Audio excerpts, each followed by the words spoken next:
Boa noite para você, boa noite ABC. E mais uma quinta-feira eu aqui com você pela Rede Eco TV e também para todo o Brasil pelo site www.com.br. Eu quero agradecer, como sempre faço, a você, as 7 cidades, a minha audiência, que realmente tem sido um sucesso o meu programa. O meu programa tem sido um sucesso porque você está aí na sua casa, compartilhando, vivenciando comigo, fazendo as perguntas, e isso me enche de alegria. Eu sempre digo, eu tenho andado pelas ruas, nos shoppings, por onde eu estou, eu tenho recebido cumprimentos das pessoas. E isso só me deixa, em primeiro lugar, com muita alegria e muito honrado, porque o meu trabalho tem dado um resultado. Porque eu tenho feito isso com muita dedicação e com muito amor aí para você e toda a sua família. O tema dessa noite é muito interessante, violência urbana versus essa cultura de paz que nós estamos precisando. Estamos vivendo momentos de violência em todo o mundo, especialmente aqui no Brasil, é um fenômeno sociológico que nós vamos discutir hoje. E hoje eu tenho um convidado aqui na mesa comigo, no meu programa ABC em Perfil, um convidado muito especial. Vou conversar com ele, com o deputado estadual José Bittencourt. Ele é o deputado estadual pelo nosso estado, mas aqui da nossa região, da cidade de Santo André. Ele é advogado pós-graduado em Direito Constitucional. Ele preside o Instituto Teológico Bethel do ABCD e exerce o seu 3º mandato de deputado estadual. E também preside o Instituto em Defesa da Paz na cidade, do IDBC. E eu vou falar com ele sobre este tema. Deputado, boa noite. Boa noite, Obrigado doutor. Pela sua presença no meu programa. Obrigado, doutor Cristiano. É uma honra estar aqui para discutir um tema tão relevante como esse que o programa, aliás, o seu programa estará abordando nesta noite. Muito bom, deputado. Vamos ao tema. O tema hoje, infelizmente, eu gostaria de estar discutindo com o deputado, batendo um papo a respeito de outro tema. Mas nós temos que enfrentar as realidades, né? Aquilo que nos apresenta. E o tema é violência urbana versus essa cultura de paz. Vemos hoje uma crescente violência. Isso é um fenômeno, como eu dizia na minha chamada, no mundo inteiro. Mas nós temos que cuidar da nossa casa, analisar quais são as razões dessa violência. Eu pergunto para o deputado, qual a sua visão hoje? Por que a nossa sociedade ela está ficando cada vez mais violenta, deputado? Olha, são vários fatores, não é? Quando a gente observa famílias desestruturadas, quando a gente observa o individualismo crescente, quando a gente observa a barbárie crescente, a não confiança nas instituições, a população perdendo a confiança nas instituições, quando a gente observa o sistema educacional sendo atingido diretamente por essas violências tremendas, realmente tudo isso forma o conjunto de causas que dão origem a esse estado de violência, não é? Nós sabemos que um dos pilares que sustenta a nossa república é a promoção de uma sociedade mais humana, justa e solidária. Então nós temos que, em cima deste fundamento da nossa república, trabalharmos a sociedade. A sociedade ela não é uma sociedade de barbárie. A sociedade que nós vivemos hoje é uma sociedade de seres humanos racionais, com capacidade reflexiva, com altruísmo, com sentimento, com valores, com a família, de tal modo que a gente tem que se insurgir contra o estado de violência. A violência gera violência e nós precisamos nos contrapor a esse estado de violência e trabalharmos uma cultura de paz na cidade. Então, muito interessante essa questão. Antes de nós falarmos, eu sei que o senhor tem um projeto maravilhoso, nós vamos falar desse projeto. A escola, ela é uma extensão, é óbvio que da sociedade faz parte. Eu acho que a criança ela sai de casa e é o primeiro contato que eu, em sociedade, se assim nós podemos dizer, do mundo exterior, é a escola, né? A comunidade, ela está diretamente ligada a escola como seu primeiro meio social. Sim.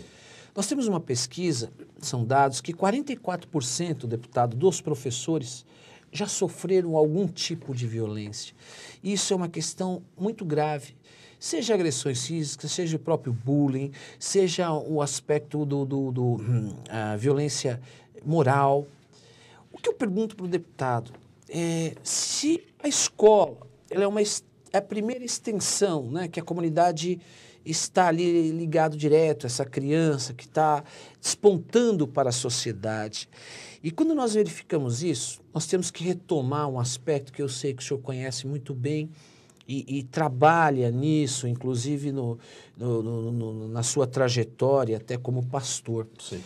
Como fica a família, deputado, nesse momento? A gente observa, doutor Cristiano, que a escola, ela traz a chamada educação formal. A educação informal, portanto, a primeira educação, por assim dizer, as diretrizes iniciais do processo de educação começa no berço. Diz que a educação vem de berço, né? E, portanto, vem da família.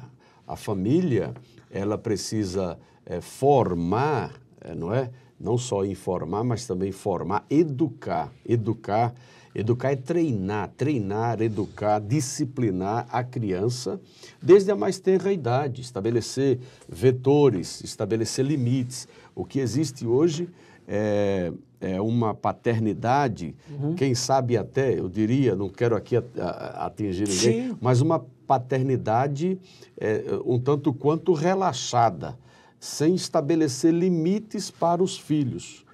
Então a família estabelece a educação informal até uma certa idade e, simultaneamente, a partir de uma idade, a escola passa a ter a obrigação da educação formal, tá certo?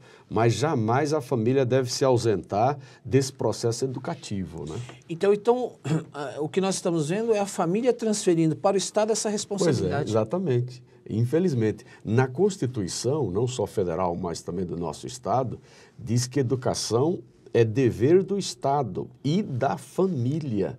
Só que você vê as atribuições do Estado, mas você não vê claramente não há norma existente dizendo quais são os deveres da família no processo educativo.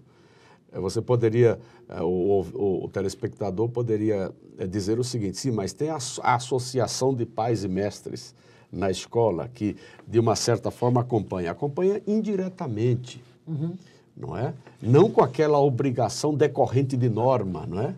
Perfeito. Então, eu entendo por aí que a família é importante no processo educativo e, seja qual for o grau da educação, a família não pode deixar de participar.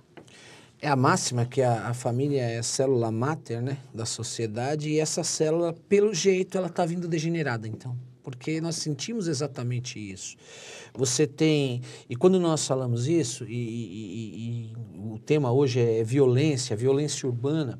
Aliás, eu quero a sua ligação no 2379-4733. Eu estou falando com o deputado José Bittencourt. Eu quero que você participe, faça a sua pergunta, pode elogiar o programa, pode criticar. De um aspecto aqui, você sabe, o meu programa ABC em Perfil é bem democrático. Deputado, essa questão... Vamos falar um pouco das mídias televisivas, né? Nós temos estudos que uma criança que fica muito tempo na televisão, ela fica, por vezes, muito eufórica, ela se torna muito agressiva. E hoje nós temos programas televisivos que realmente extrapola e traz a violência dentro do seio familiar. Sim. O senhor acredita que isso tem uma influência psicológica também e contribui para a violência? Tem, de forma direta, não é? Tanto é que existe uma obrigação por parte da mídia de estabelecer a faixa etária, não é? de condição para assistir. Quer dizer, que a lei estipula as faixas etárias. É obrigação da mídia, seja ela televisão, etc., rádio, de estipular que naquele horário é permitido uma determinada faixa etária. Agora, o que a gente precisa fazer uma ampla discussão nesse país a televisão é uma concessão pública, não é? Perfeito. Então, ela tem que ter responsabilidade. Eu não sou a favor da censura, sou pela liberdade de imprensa, mas liberdade de imprensa não quer dizer destruição de valores essenciais que sustentam a família e, portanto, cujas famílias compõem a sociedade. O que não pode ter é programas incitando a violência na parte da tarde, programas incitando a emulação sexual, ou seja, o sentimento sexual, são verdadeiras cenas pornográficas no horário onde a criançada está em casa. Então é preciso estabelecer limites para isso, e isso atinge diretamente na formação das crianças. Isso existe um estímulo naquela criança que ela não está vivendo e não é preparada para aquele momento biológico da vida. Exatamente. Os pais aí têm que agir com muita psicologia, com muito tato, não é? Interferir, acompanhar o seu filho utilizando a televisão, utilizando a internet, utilizando o Facebook, não é? Utilizando as redes sociais, a família, e a gente retorna o que é importante, né? No processo educativo. A família é importante no processo educativo. A família como um todo e a comunidade ao redor. Recentemente nós contemplamos uma ação de uma escola aqui no Heliópolis, na comunidade do Heliópolis, o senhor acompanhou, de que essa escola tirou os muros em volta dela. O diretor dessa escola trouxe a comunidade para esse processo de educação. Num tema geral e numa lição geral, dizendo que a escola integra a sociedade, integra aquele núcleo daquela comunidade, de tal maneira que todos passam a ser responsáveis não só pela questão estrutural, física do prédio, mas pelo processo também educativo, né? Existe uma corresponsabilidade. Corresponsabilidade. Inclusive, roubaram os computadores daquela escola e esse diretor saiu conversando com os agentes ali daquela comunidade e encontrou assim, quem furtou esses computadores disse, não, é da escola, eu vou devolver. Tá certo? Isso é bonito, você vê a participação da família e da comunidade no processo educativo. Muito bom. Dentro dessas questões de valores de família, a responsabilidade de educar, ela é muito grande de um pai, de uma mãe, né? E isso está implícito, não dá para se falar da violência urbana, que é realmente uma questão, que é uma realidade muito dura. O que eu digo isso? Existe uma permissividade hoje, será, dos pais em educar? Por que eu falo isso? Porque se nós pegarmos em determinados momentos de época, você pega a década de 90, você não tinha tanta violência. E a violência ela era muito, existia, se falava muito, digamos, de uma violência mais nos bairros menos favorecidos. E se justificava essa violência pela a falta dessa condição daquelas pessoas que ali vivem ou viviam. Por que eu estou falando isso? Para fazer a pergunta para o senhor no seguinte sentido. Hoje, nós estamos vendo a classe média, adolescentes de classe média e a classe alta envolvidos nessa violência. Por isso da razão, eu pergunto ao senhor, porque o senhor trabalha com a família, né? Eu disse a respeito da sua trajetória, investe num trabalho espiritual até da família como pastor. Existe, o que mudou então dessa questão de como educar o filho, pastor Bittencourt? Olha, o que a gente percebe é que os pais, cada um tomando a sua direção, ou seja, a necessidade de buscar aí uma qualidade de vida melhor, ambos trabalham, não é? Isso é muito importante a gente colocar. O pai sai para trabalhar, a mãe sai para trabalhar e o filho fica, ou a filha, diretamente nas redes sociais e na televisão, não é? Às vezes entrega a terceiros o processo de educação. Não é? Isso é uma coisa que tem que ser ponderada. É um componente que precisa ser refletido, analisado. Os pais não podem abrir mão da educação dos filhos. Essa é a regra máxima, não é? É dever da família. Os pais não podem agir com permissividade, ou seja, ser complacente e permissivo ao extremo sem estabelecer limites, não é? É exercer o chamado que nós, advogados, o pátrio poder. É verdade. Não é? É o poder familiar. O poder familiar, sem espancamento, sem violência. Não é? Pai não pode estar arrancando a orelha do filho, batendo no filho, porque daqui a pouco o Conselho Tutelar vai lá, você entendeu? E tem as instituições, portanto, que protegem a criança. É preciso também orientar, conversar, dialogar com os filhos a exaustão. Isso é fundamental. E não abrir mão dos seus filhos. O pai judeu, na antiguidade, aliás, hoje o judeu ortodoxo ainda observa esse pensamento, ele tinha 3 obrigações em relação ao filho. Primeiro, ensinar a lei. Ensinar a lei.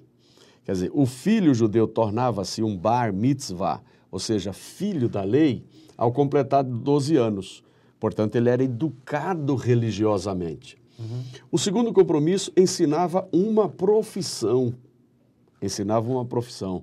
Isso é excelente. O pai precisa conversar com o filho... Um ofício, né? Um ofício, não é? Como aprendiz, não trabalho escravo infantil, mas como aprendiz, dar diretrizes, estimular o que ele quer, qual é a aptidão e a vocação dele. Finalmente, preparava o casamento, tá certo? Era tornar, portanto, valores religiosos, espirituais, aqui no sentido geral.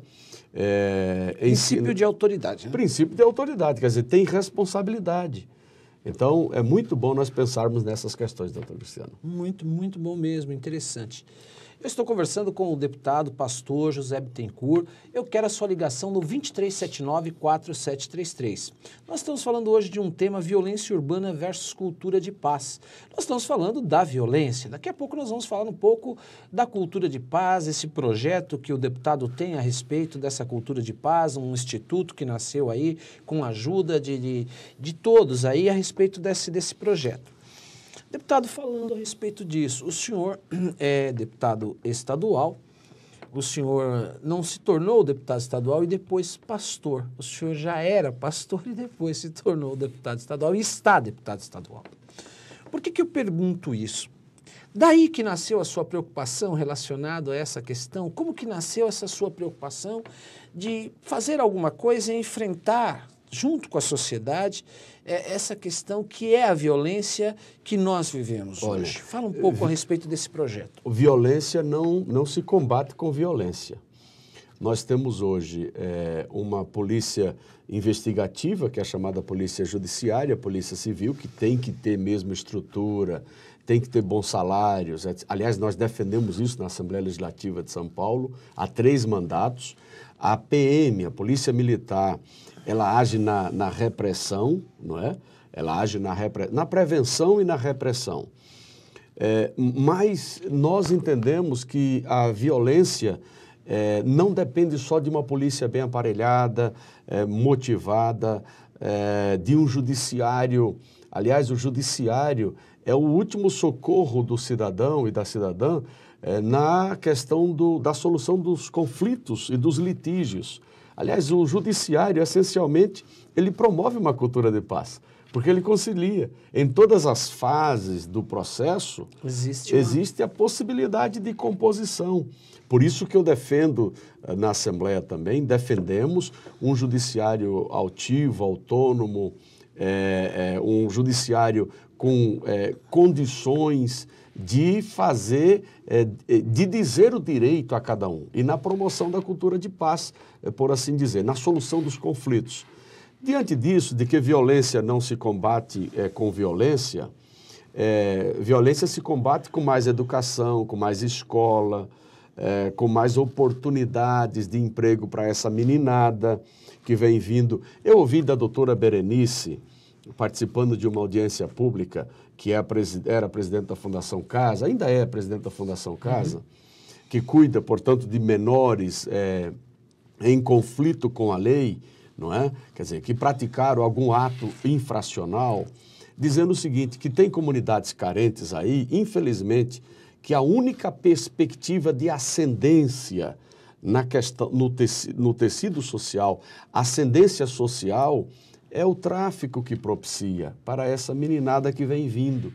Porque o Estado está ausente, não tem escola, não tem lazer, não tem parques, não tem áreas verdes, não tem equipamentos públicos necessários para que surja, portanto, a oportunidade desses moços e moças, adolescentes e adolescentes, estarem sendo atraídos para o bom caminho, para o caminho do bem. Então, o senhor acha que a presença do Estado ainda ela é insuficiente? Ah, claro. Não é? Eu ouvi o secretário de Segurança Pública do Estado do Rio de Janeiro, hoje à tarde, numa entrevista, quando da ocupação do Morro da Maré, UPPs lá. Não é? As UPPs, as unidades de policiamento, polícia pacificadora, sendo questionado, e agora a polícia tomou conta da comunidade, ou das comunidades ali do entorno do Morro da Maré, no Rio de Janeiro, e daí para frente, sabe o que ele disse?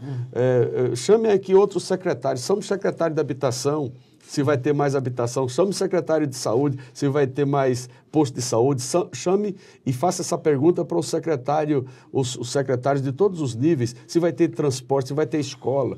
Então, note que é por aí. Não basta a repressão, a presença da polícia.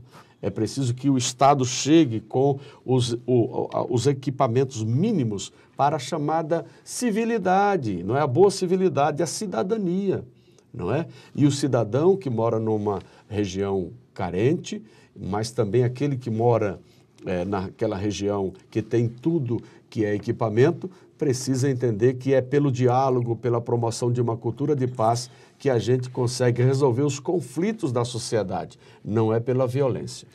Como surgiu, então, a ideia desse Instituto da Paz na Cidade, que fala um pouco desse seu projeto, desse encontro? Na Assembleia, nós temos um conselho que promove a cultura de paz, formado por vários deputados.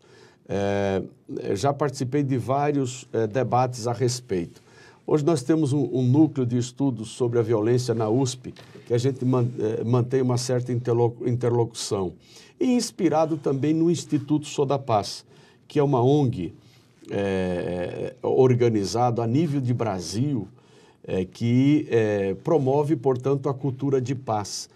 Nós observamos que em Santo André e na região faltava esta organização, não é? Social, e, portanto, esta ONG, esta organização não governamental, para tratar da matéria. Nós queremos, em cada canto de Santo André, em cada comunidade, chegar com a mensagem da paz, não é? Que os conflitos se solucionam pelo diálogo.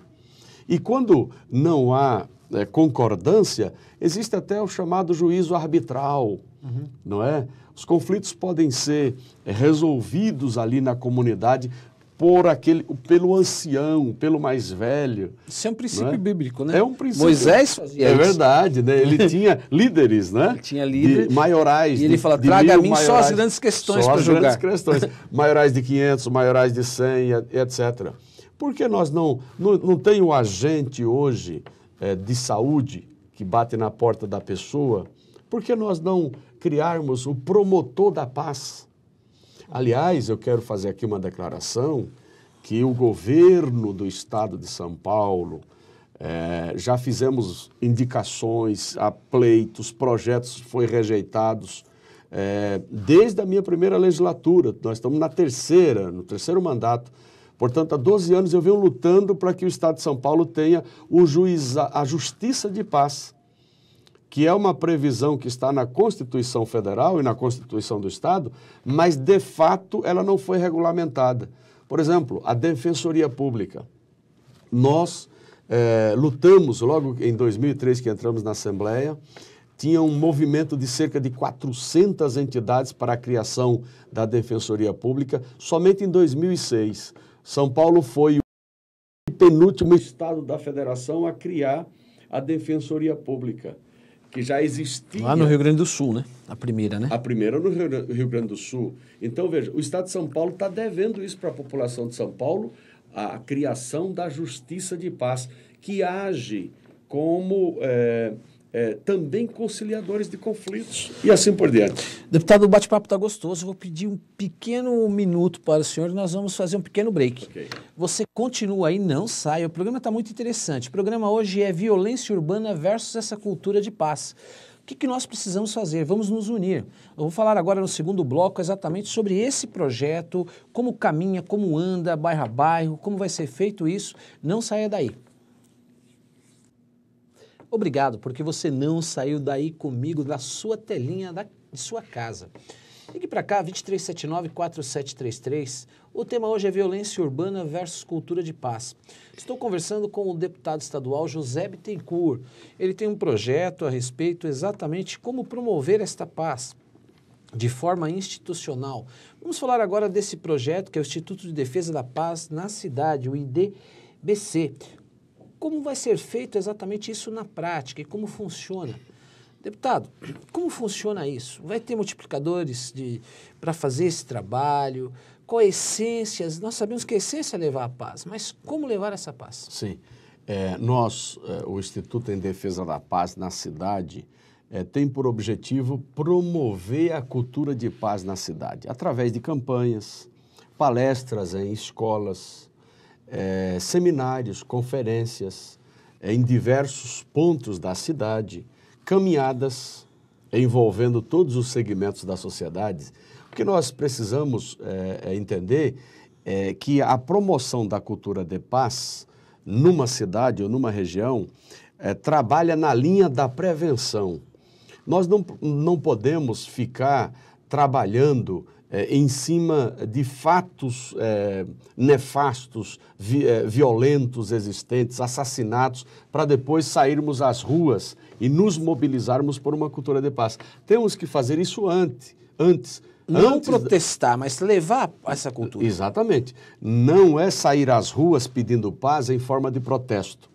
É sair às ruas antes dos delitos, antes das violências praticadas, dizendo que é possível viver numa sociedade onde se respeita as pessoas, onde se respeita os limites. Isso é um princípio elementar. O meu direito vai onde começa o direito do meu semelhante, não é? E uma coisa que eu aprendi com o ilustre ministro do Supremo Tribunal Federal, de Gilmar Mendes, é de que nós vivemos num Estado democrático de direito, onde tem direitos e garantias fundamentais do cidadão, são chamadas cláusulas pétreas, cláusulas petrificadas, e que não mudam, mas cujos direitos individuais fundamentais, eles se relativizam, eles não são absolutos. Eles se relativizam, esses direitos e garantias fundamentais, à medida que está em jogo o interesse coletivo. Ou seja, o meu direito e garantia fundamental individual, ele não é absoluto, ele se relativiza quando está em jogo o interesse coletivo. Não é? Então, eu gosto muito desse pensamento do ministro Gilmar Mendes, do Supremo Tribunal Federal, e de tal modo que a nossa linha de atuação na promoção de uma cultura de paz é utilizando veículos de comunicação para dizer que bem-aventurados os pacificadores, porque eles serão chamados filhos de Deus, não é? Exatamente. Isso está nas Escrituras, né? A cultura de paz está nas Escrituras. Aliás, nós somos cristãos humanistas e, essencialmente, promotores da paz, né? Sim. E essa exatamente a finalidade. Eu falava de algumas pesquisas que eu falei nas escolas, Sim, da sim. violência nas escolas, nas mídias, as mídias que difundem essa violência, nós já falamos. No trânsito, para se ter uma ideia, o Brasil é o quarto do mundo em números em mortes de trânsito. A cada 11 minutos e 18 segundos, uma vida foi perdida no trânsito brasileiro em 2013.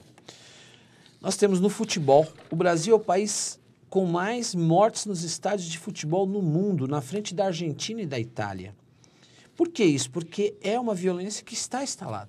O vandalismo, o valor gasto para reparar o patrimônio e os monumentos públicos depedrados durante a onda de protestos no Rio de Janeiro e São Paulo, em junho do ano passado, giraram em torno de 6 milhões. Só neste ano, 2014, Grande São Paulo, ele tem um ônibus incendiado por dia, deputado. Então veja que a violência, ela nós poderíamos dizer assim como a corrupção e outras coisas que se fala, ela é sistêmica.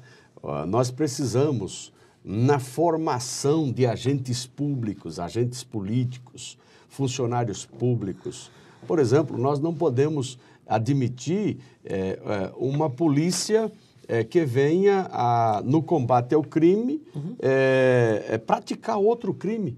Eu estive com o secretário de Segurança ontem, o promotor Dr. Fernando Grelha Vieira, que a rigor, desvio de função, saiu do seu cumprimento do dever legal, o funcionário público ele precisa responder. Portanto, a gente precisa ter, na formação do policial, que atua diretamente, portanto, na proteção do cidadão e da cidadã, ter uma cultura de paz.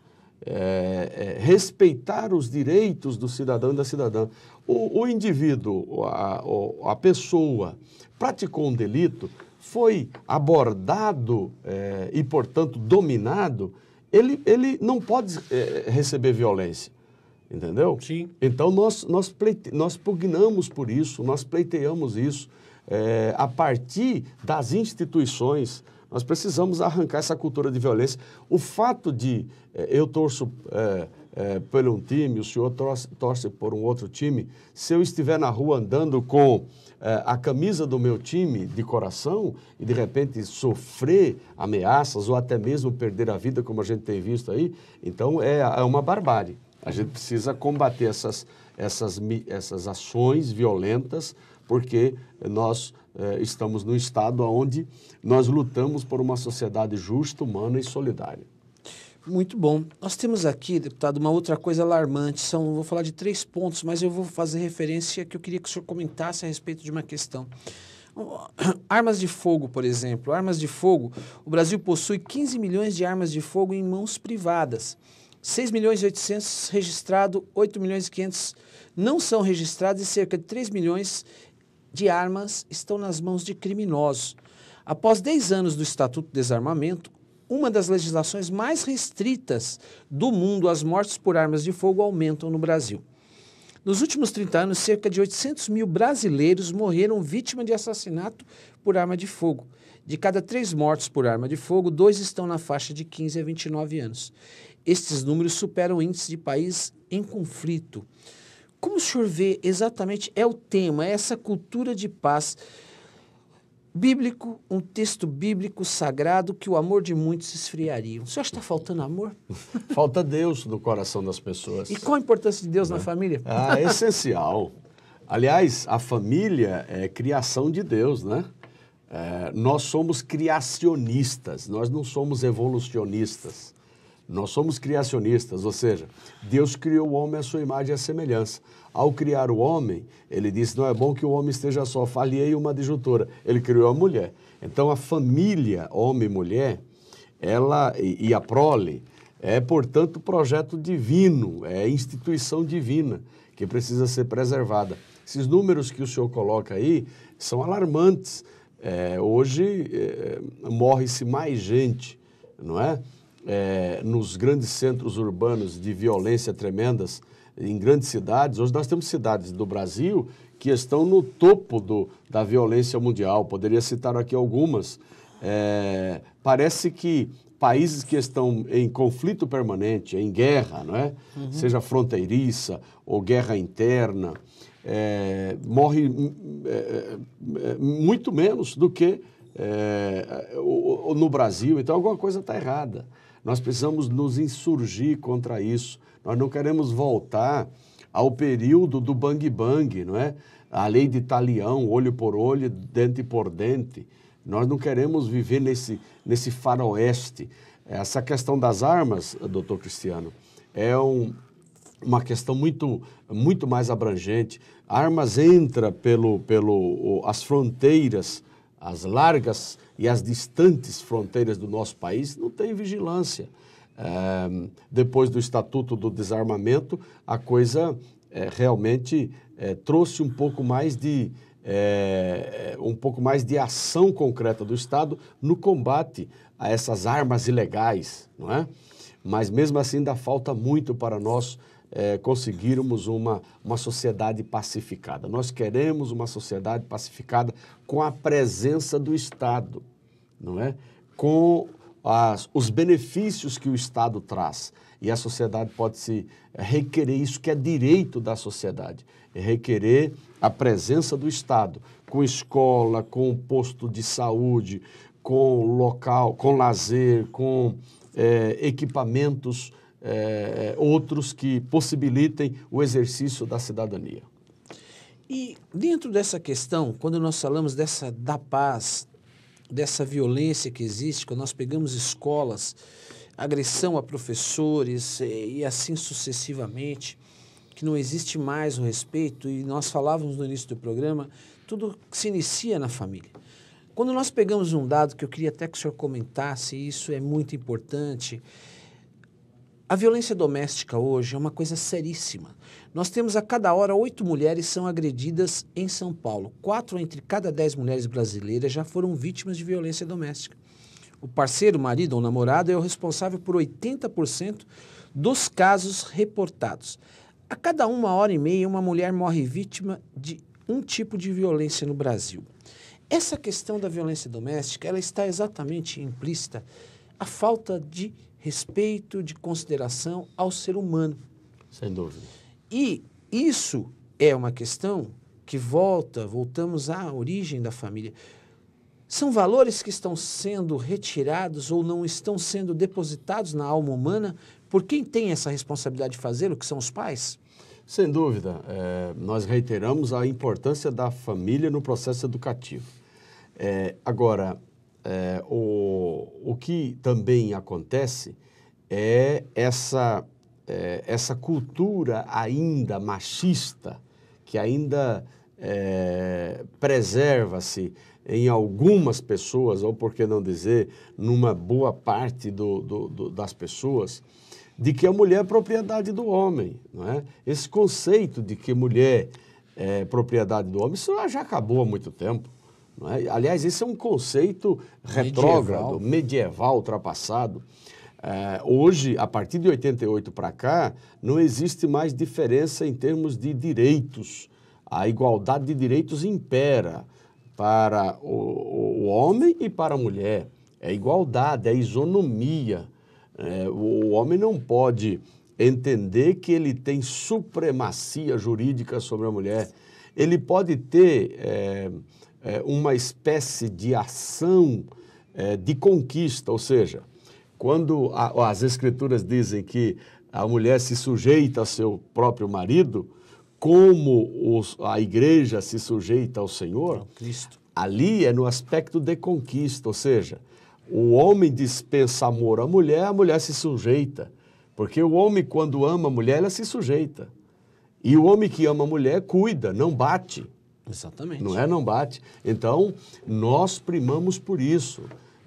O homem não pode praticar violência contra a mulher. Para isso tem um grande instituto hoje no país, que é a Lei Maria da Penha, que teve uma alteração recente lá no Congresso Nacional. O senhor sabe, doutor Cristiano, de que hoje independe da vontade da mulher.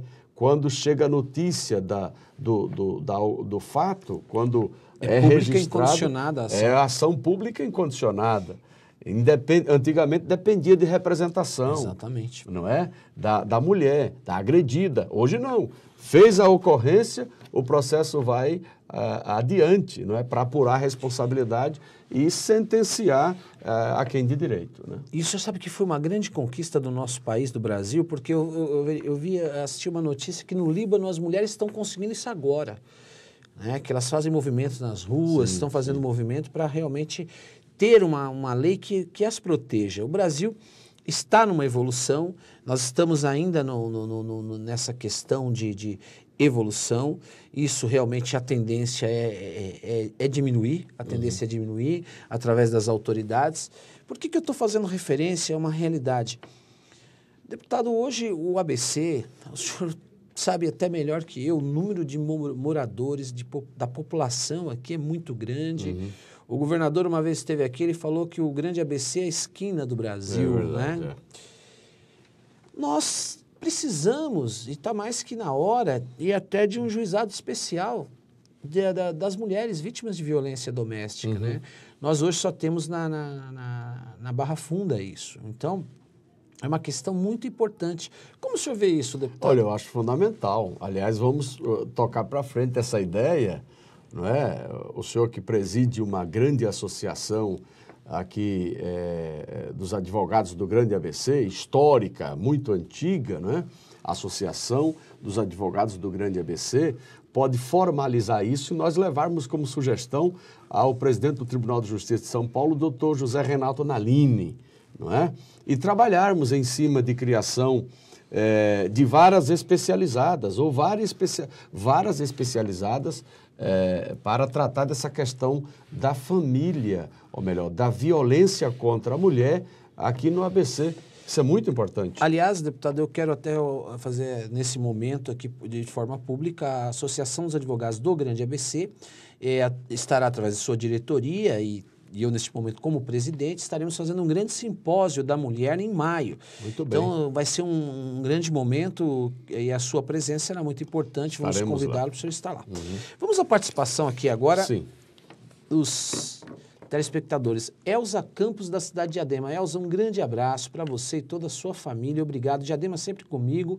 Manda um grande abraço para o deputado e parabeniza o programa. Elza Campos, da cidade de Diadema. Um abraço, Elza Campos. Fique com Deus. Maria Silvia de Oliveira, da cidade de Santo André. Um grande abraço para você, Maria Silvia, um grande beijo aí. Parabéns por você estar comigo, uma grande profissional. Ela parabeniza também o programa e o tema de suma importância. Manda um abraço para Maria Silvia. Maria Silvia, junte-se a nós na promoção de uma cultura de paz. Eu sei que você defende, não é? A cultura de paz. Isso tem que ser algo que deve ser preservado no seio da família, não é? Preservado lá no trabalho, preservado e promovido no ambiente educacional, estudantil, em todos os lugares, né? Cultura de paz, a paz. Sabe qual é o conceito de paz?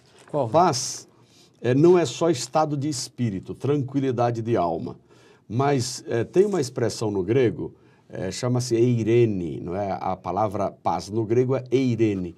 O radical, a raiz deste verbo é eiro, que significa ligar-se-a, unir-se-a. Então, paz quer dizer você se ligar ao seu semelhante, você se unir ao seu semelhante. Não é? Então, quando se fala em paz, se fala em unidade. Nós não queremos uma sociedade faccionada, desunida, uma sociedade egoísta. Não é verdade? A gente precisa de uma sociedade ligada nos valores, não é? Ligada na família, ligada no bem. E assim nós teremos um pouco melhor, um pouco mais de qualidade de vida, né? Muito bom, deputado.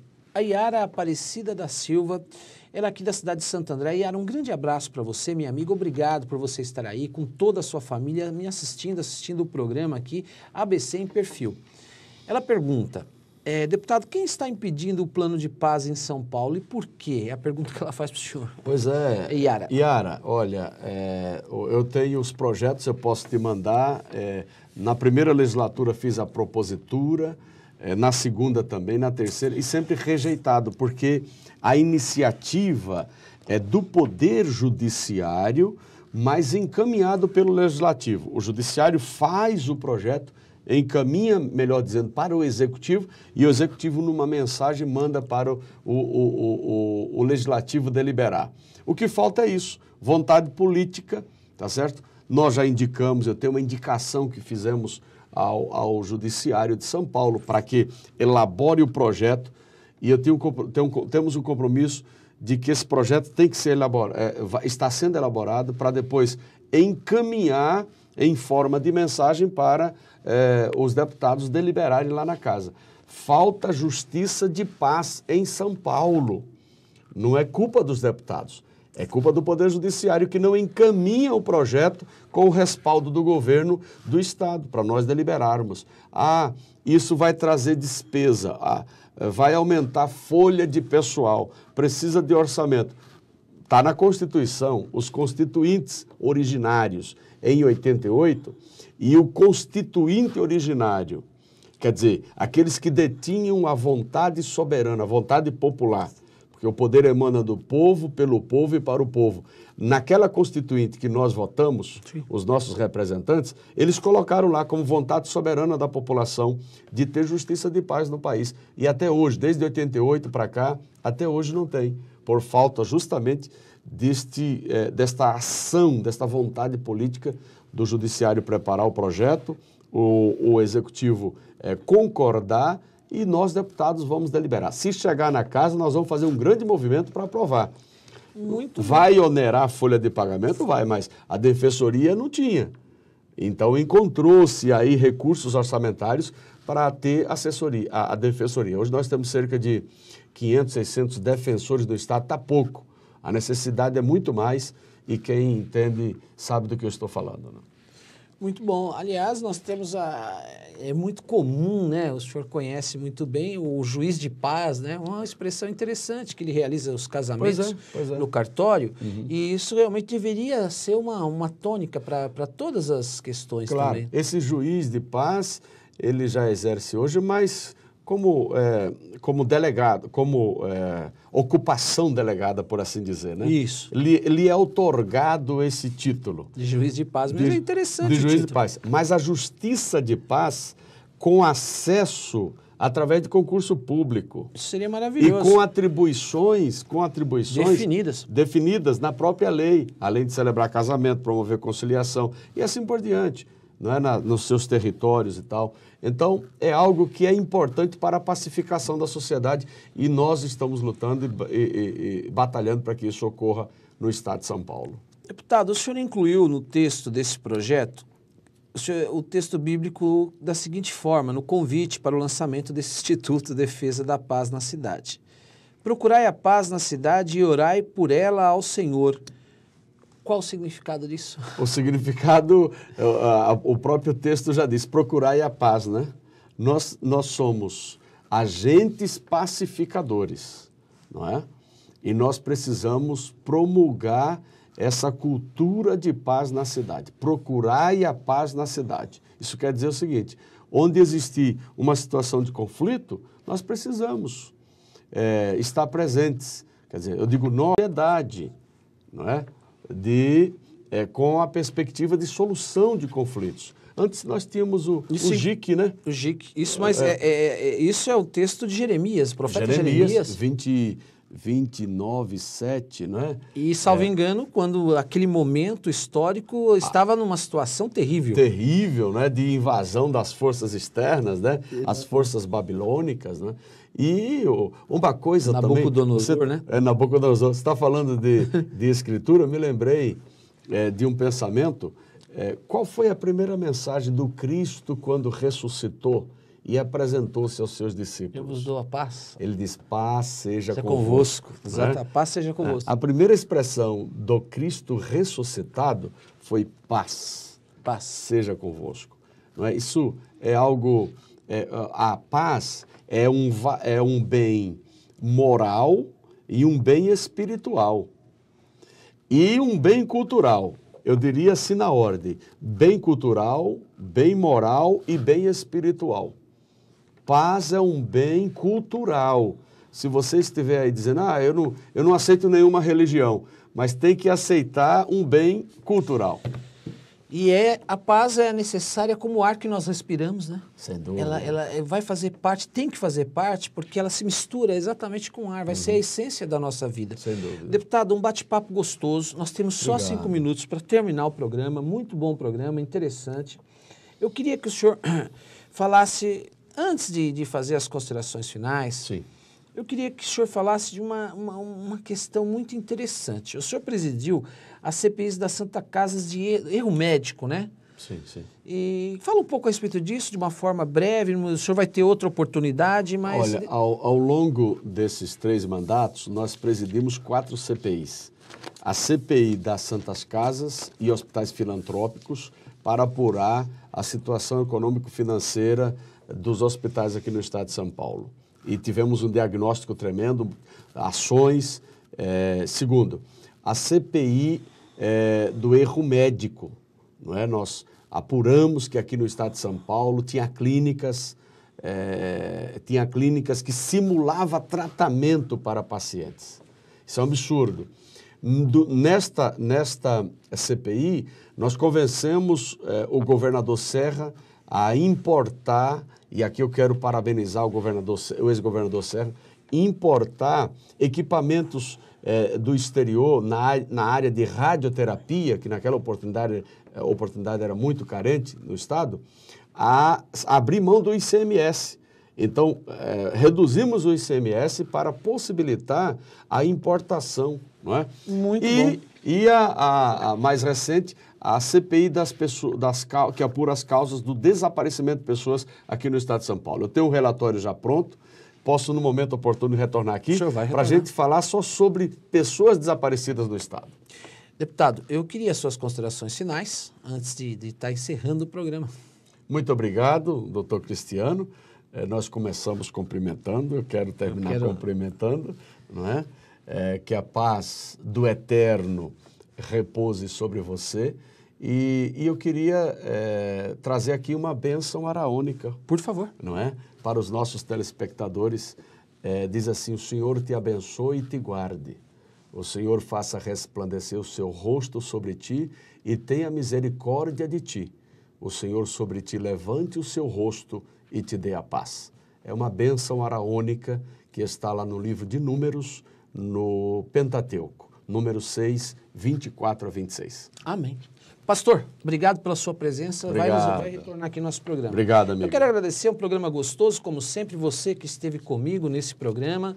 Você vai seguir as reprises do meu programa Dr. Cristiano para você, aos sábados às 21 horas e depois pela Rede Eco TV aí, que vai ser liberado pela grade de acordo com a programação. Quero deixar também uma mensagem a você. A paz não significa ausência de ação, monotonia. Pelo contrário, é algo dinâmico, em contínua construção, que exige permanente diálogo. Antes de você entrar em algum conflito ou atrito, sempre reflita 2, 3 vezes e faça um diálogo naquele momento com a sociedade, porque o resultado com certeza será positivo e a paz estará contigo. Um grande abraço, minha amiga e meu amigo.